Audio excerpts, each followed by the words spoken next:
Let's look at the Indiana effects of this shutdown here for a little bit. So, in the day after the shutdown, Mike Braun had a press conference. He talked a little bit. He said that he minimized the potential impact on Hoosiers, saying, "quote Indiana isn't as dependent on federal government largesse." End quote. Maury's lie detector says that's horse crap because Indiana is, in fact, the third most reliant state when it comes to federal dollars. Now, Braun says we're going to get through it. And if Indiana does lose some benefits in the short run, if it's essential, we would look at maybe doing something to keep them in place. Real commitment there, Mike. But according to this story from the Indiana Capital Chronicle, a short shutdown will likely have a minimal impact on the day-to-day lives of Hoosiers, with the exception of the 24,000 federal employees here in Indiana. Some of those will stop being paid or could even be laid off following threats from Trump. His hatchet man there, Project 2025's Russell Vogt, is threatening mass firings in the wake of this here shutdown. So I've got some choice quotes pulled from Hoosier lawmakers regarding this shutdown, and I'm gonna get your response from them now. Derek, this was the gentleman you ran against last year. 4th District Congressman Jim Baird says, quote, Democrats blocked it. Democrats shutting down the government to spend your hard-earned tax dollars on benefits for illegal immigrants and radical programs that increase the debt by $1.5 trillion. Derek, tee off. Fuck Jim Baird. Don't hold back. I'm not running against him this time, so you know what? Fuck him. Fuck him even if you are. Yeah, he's a piece of crap. Really is. And he is a horrible spokesperson for veterans. He has completely torpedoed so many veterans bills, including the frickin' I just had a brain fart. That was one of my major frickin' talking points. Damn it. Was it the PAC Act? Yes. He torpedoed that, and I mean, people never freaking heard of him doing that, because he's always like, I'm doing crap for veterans. No, you're not. And I don't know if you noticed, but I have some very strong feelings about that piece of shit. So yeah, I never saw that at all. I gathered. Fair enough. Charles, who's your congressperson?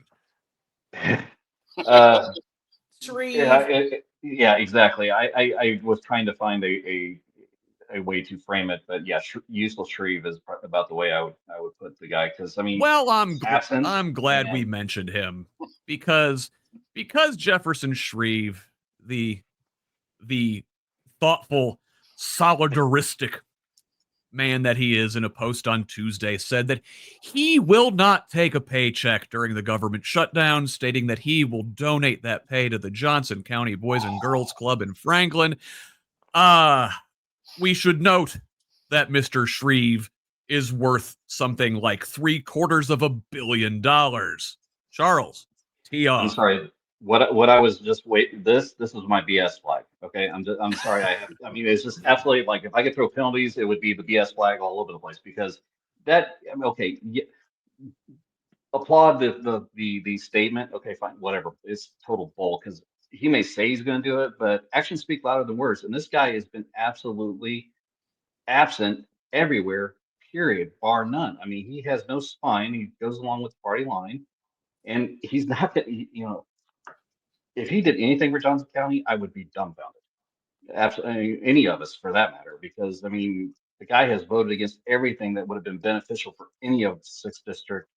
Period. End of story. So I'm sorry, don't buy it. Nice try, but no, sorry. And these plutocrat rich assholes like Shreve, like, oh, I'm gonna sacrifice my paycheck. Eat a dick, man. Like, he could single-handedly probably pay for every child who uses the Johnson County Boys and Girls Club to go to college And Still not misspeak. this Yep. we get, I don't know, just empty. Yeah. He donates his whole $170,000 or whatever his paycheck is for however long the shutdown is. Okay, Yeah, right. It's flip. That's 174 a year, so he's given up what? It's pocket change for this guy. yeah, it's peanuts. And again, is that going to affect his life in the slightest? Absolutely freaking not. But for those kids that go to the Boys and Girls Club or any of those programs that are absolutely vital for those in our communities, a day lapse in funding of that program would be devastating, absolutely devastating. And again, these folks are just so disconnected because once they get in these offices, the only thing they care about is their next election, next donor thing. I mean, they absolutely. Well, I'm sorry. On that side of the fence, that's all they care about. I'm not going to. I don't want to loop everyone into it because there are actually good legislators out there. Unfortunately, we're just limited to having two in our state. So, or Yeah. if you decide to redistrict or whatever that crap becomes.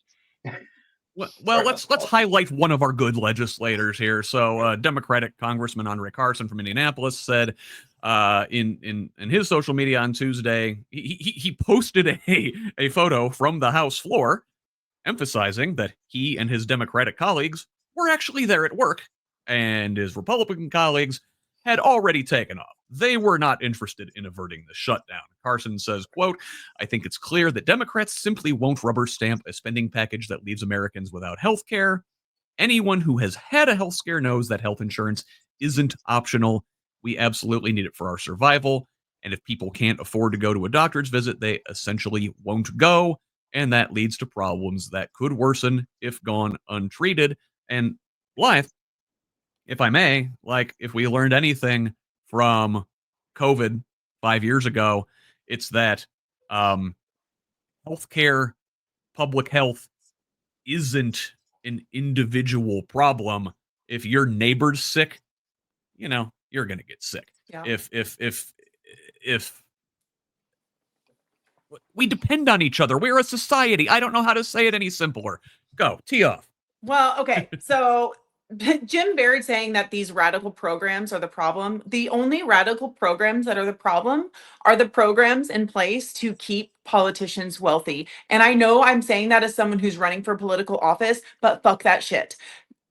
Fucking Jefferson Shreve is a gaslighting asshole. I confronted him in June in person after a parade because he has consistently voted against the well-being of veterans, the elderly, including my parents who voted for him. He donated $7 million to his own congressional campaign.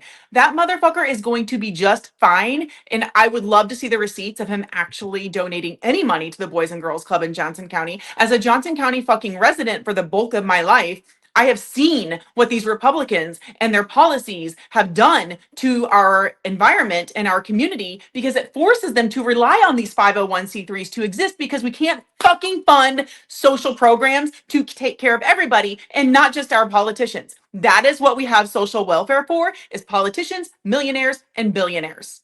That is exactly what it is. Andre Carson is correct. I love him. Not supported by AIPAC. Bravo, sir. I mean, it is just... Yes, COVID. If we don't know by now in 2025 how detrimental healthcare and healthcare workers are to our existence as fucking humans, we are learning nothing. Absolutely. 100%. And as feckless Democratic House Leader Hakeem Jeffries likes to quote occasionally, "If you don't know, now you know."